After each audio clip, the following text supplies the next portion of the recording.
Oh, hi, it's you. Hey, got a weird one this week. Short, interesting, but weird.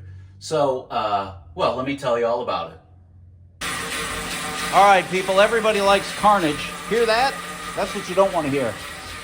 This Expediter is a 19 with 173 on it, and it set the record for number of codes in the powertrain module. Let's take a look.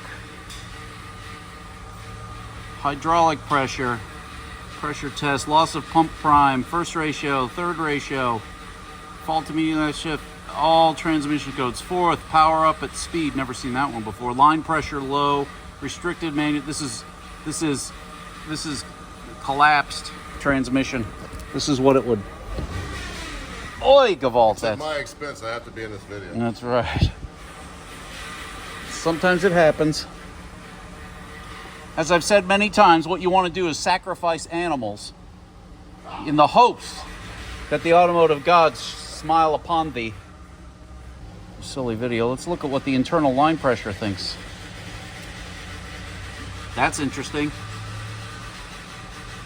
Now, at idle, at this temperature, that should be about 125 to 130 pounds, and it is aerating.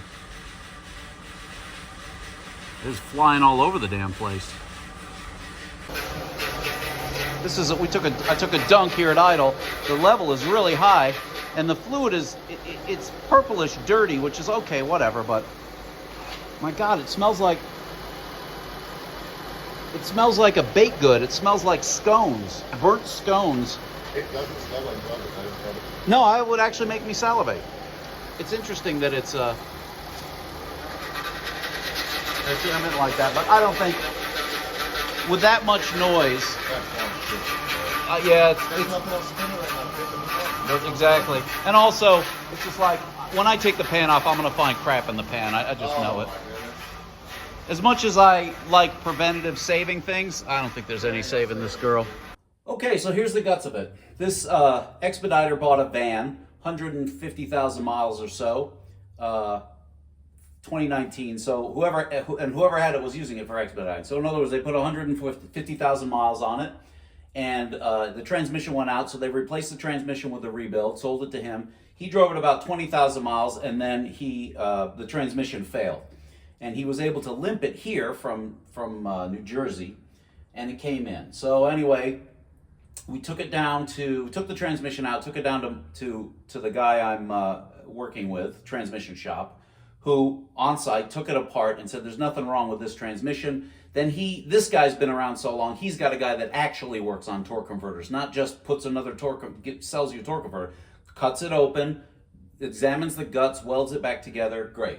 Said, yeah, there were some clearance issues inside this torque converter, and it goes back in. Anyway, so we put the new transmission in, and it works. And as I go to put it in, because it had just been refurbished again, I'm like, well, I better see if dude put any fluid in it. There shouldn't be any fluid. So I go to dip it, and I feel something weird with the dipstick tube. Like, this doesn't feel right.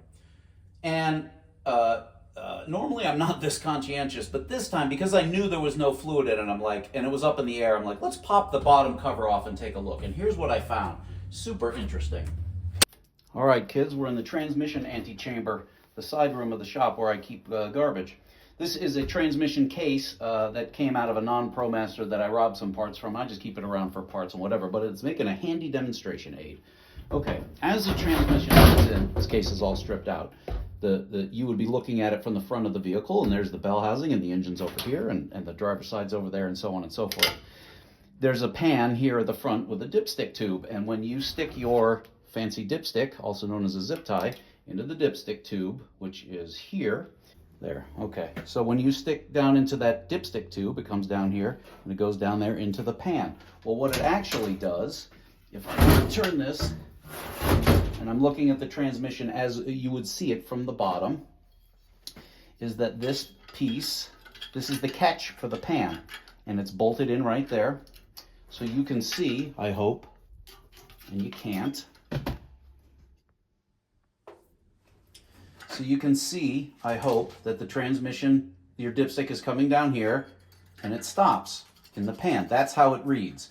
And this level, the bottom of this catch, is a specific distance above the bottom of the pan, and that's your sump. But it doesn't matter, because what you're interested in is where is the surface level of the transmission. You're interested in that because as your filter sits in there, this has the broken old piece in there, but this would basically sit like that, and this is down, so it's sucking the fluid up here. If you were able to turn this, this arrangement looks something like this when it's in position. It's almost touching the top of the filter, but it's not. And that level is important because it has to be able to get up into here, and you obviously have enough.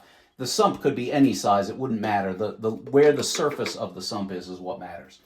Okay, now, what happened with this transmission is when I took it apart, when I took the pan off, I saw this.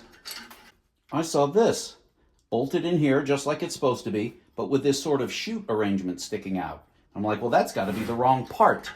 I didn't realize at the time it wasn't, but if you look at this, you can see that when you go to dip it, it's just going to stop, right? It can't get past here. Even if it got down, it would feel weird. You wouldn't be able to do it. Your dipstick's going to stop here. Well, look at where that level is going to be compared to where it should be. It's like 4 inches more. What I theorize happened is that when this transmission was originally rebuilt, the rebuilder, for reasons of their own, put this in backwards. Should be like that, happened to be like that. And that meant when they went to fill it, they kept putting in more and more and more fluid until they got the proper level here, many inches away from where it should be. So this transmission was grotesquely overfilled. When the transmission is overfilled, I theorize, I got to talk to my transmission nerd friends about this, but this opening window, the drum is, the main shaft of the thing is in there, as is the compounder is over here. So with a level high enough, it would whip the fluid into a froth, and a froth can't be pumped, and it isn't going to work and lubricate. And my theory is that's why this thing made it 20,000 miles with aerated fluid. It wouldn't blow up in the first minute, most likely. It would take some time for that lack of fluid to erode or otherwise take out the torque converter, which is what happened in the final analysis. I thought this was going to be either bad or the wrong part. It is not. It's identical. It was just installed backwards.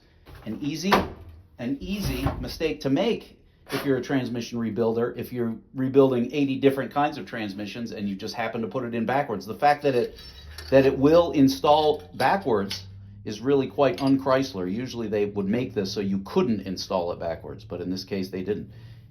Well, that's that. That was some fun forensics, wasn't it?